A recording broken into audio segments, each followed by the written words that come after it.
Gold, trusted gold buyers. మీరు తాకట్టు పెట్టిన బంగారాన్ని విడిపించి ఈ రోజు ఉన్న మార్కెట్ ధరకు కొనబడను.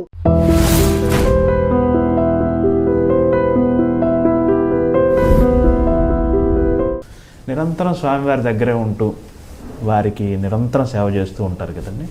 సమాజంలో జరిగే మార్పులు, సమాజంలో జరిగే ఇవన్నీ కూడా మీ చెవిని పడుతూ ఉంటాయి. మీరు అంటే మీ ఆవేదనని లేదా సమాజం తాలూకు ఆవేదనని స్వామివారితో ఖచ్చితంగా విన్నవించుకుంటూనే ఉంటారు.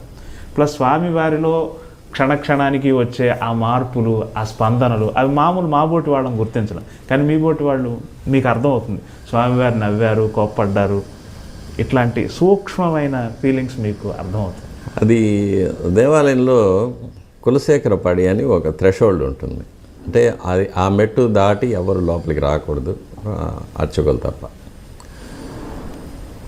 నాకు సంబంధించినంత వరకు కులశేఖరపడికి బయట ఉన్నది భౌతికమైన ప్రపంచం, కులశేఖరపడి లోపల ఉన్నది ఒక మానవాతీతమైన ఒక పరిమాణంలో ఉంటుంది. అక్కడి నుంచి బయట ప్రపంచాన్ని చూసినప్పుడు మనకు అది పారదర్శకం అయిపోతుంది. వచ్చిన ప్రతి మనిషి ట్రాన్స్పరెంట్ అయిపోతాడు అక్కడ మా దృష్టికి. బయట ప్రపంచంలో జరిగే పరిణామాలు వీటన్నిటినీ కూడా అక్కడ చూస్తూ ఉంటాం. భక్తులనే పేరుతో వచ్చే కొంతమంది, నిజంగా భక్తితో వచ్చే కొంతమంది, వారికి అక్కడి సిబ్బంది చేసే సేవలు, వీటన్నిటిని చూసినప్పుడు కాస్త బాధగా ఉంటుంది, కొన్ని సమయాల్లో జుగుప్సగా కూడా ఉంటుంది. అప్పుడు నేను ఈ ప్రపంచాన్ని చూడకుండా స్వామివారి వైపు తిరిగి కూర్చుంటాను. లేకపోతే స్వామివారిని అలా చూసినప్పుడు స్వామివారు నవ్వుతూ ఉంటారు, ఇదంతా నా లీలే, నేనే వీళ్ళందరినీ ఇలా ఆడిస్తున్నాను అంటారు. సరే, ఇంకా కాకపోతే మనకు రామాయణ మహాభారతాల్లో చెప్పారు యుగ ధర్మాలు అనేది ఉంటాయి. కృతయుగంలో 4 పాదాల ధర్మం నడిచిందని, తర్వాత 3 పాదాలు, తర్వాత 2 పాదాలు, కలియుగంలో 1 పాదం. కలియుగం ముదిరినప్పుడు అంటే చివరి ప్రళయ సమయం వచ్చినప్పటికీ ఆ ఒక్క కాలు కూడా విరిగిపోయి ధర్మదేవత కుంటుతూ నడుస్తూ ఉంటుందని అది చూస్తున్నాం. తర్వాత ఇక నాస్ట్రడామస్ కానీ, పోతులూరి వీరబ్రహ్మం కానీ, మహాభారతంలో అనుశాసన పర్వంలో భీష్ముడు ధర్మరాజుకు ద్వాపర యుగం పూర్తయి కలియుగం ప్రారంభమయ్యేటప్పుడు కలియుగంలో ఎలా ఉంటుంది అనే విషయాన్ని గురించి బోధించడం, అవన్నీ కూడా మనం చదివినప్పుడు సరే ఇవన్నీ కూడా దాని ప్రకారం జరుగుతూ ఉందనేది తెలుసుకోవచ్చు. ఇది కాకుండా హ్యూమన్ ఎవల్యూషన్లో కూడా మనుషుల్లో ఒక క్రూరత్వం, ఒక అత్యాశ, హింసాత్మకమైన ప్రవృత్తి అంటే తమోగుణం, ఇవన్నీ కూడా ఎక్కువ అవుతుందని, తరువాత ఇంకాస్త ముందుకు వెళితే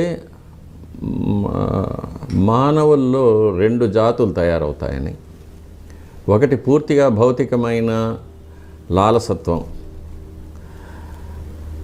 అటువైపుగా ప్రయాణించి రాక్షస ప్రవృత్తితో మనుషులు అయిపోతారని, ఇంకొక శాఖగా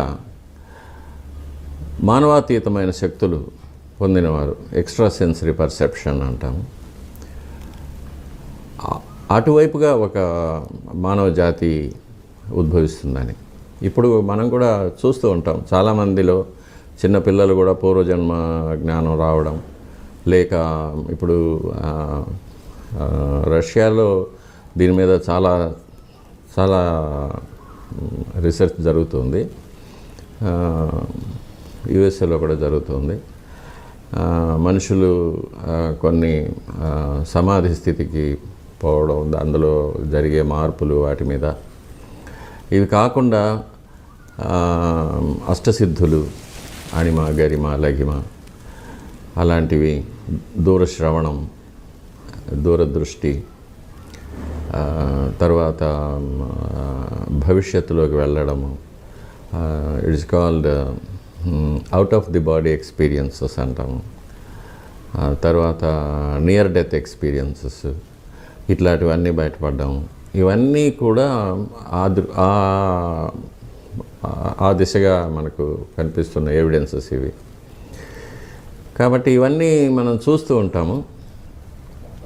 ఇదే కాకుండా దేవాలయంలో అప్పుడప్పుడు కొంతమంది మహాయోగులు, సిద్ధులు, మహర్షులు కొన్ని పుణ్యదినాల్లో వస్తూ ఉంటారు. వారు కూడా వచ్చి స్వామివారిని దర్శించుకుంటారు. స్వామివారి నుంచి కొంత దివ్యమైన శక్తిని స్వీకరించి వెళ్ళిపోతూ ఉంటారు. వారు మామూలుగా ఎవరితో మాట్లాడరు, ఎవరిని చూడరు, ఎవరిని స్పర్శ చేసుకోరు. కానీ వారు వచ్చినప్పుడు దేవాలయం అంతా కూడా పూర్తిగా ఒక వైబ్రేషన్ ఉంటుంది. అది మనం మహద్వారంలో అడుగు పెట్టేటప్పుడే తెలిసిపోతుంది ఎవరో మహాత్ములు గుడిలో ఉన్నారనేది. అటువంటి వారు కూడా వస్తూ ఉంటారు, పోతుంటారు. అది మీరు అనుభూతి చెందగలరు, మీరు ప్రత్యక్ష సాక్షులు కాబట్టి. అది ఒక వేవ్ లెంత్ అంతే. ఆ వేవ్ లెంత్కి మనం వెళ్తే మనం వీ కెన్ ఫీల్ దెమ్. అది తెలుస్తుంది. చాలామంది ఉన్నారు మన హిందువులు, మహమ్మదీయులు అనేది కాకుండా ఇది ఈ దేహానికి ఉన్న మతము, కులము అవన్నీ, ఆత్మకు మతం, కులం అవన్నీ ఏమీ లేవు. చాలామంది పాశ్చాత్యులు కూడా వచ్చినప్పుడు అటువంటిది ఉంది. వాళ్ళు చూసే విధం, వాళ్ళు స్వామివారి దగ్గర ఆ శక్తిని గ్రహించే విధం, ఇవన్నీ కూడా మనం చూస్తూ ఉంటాం గుళ్ళో common. For more videos, please subscribe to iDream. Hi, this is Sai Kripa, Strength Coach. For more videos, please subscribe to iDream. And more videos, please subscribe to iDream Media. Hi, I am Sirisha Reddy, fashion designer. Please subscribe to iDream Media. For more videos, please subscribe iDream Media. Please do subscribe to iDream. Hello అందరికీ నమస్కారం, నేను మీ Getup Srinu. Please subscribe to iDream Media. iDream అంటే నా కళల channel subscribe చేసుకున్న నోరు తిరుగుతలేదు. మీరైతే గంట గుర్తు కొట్టండి.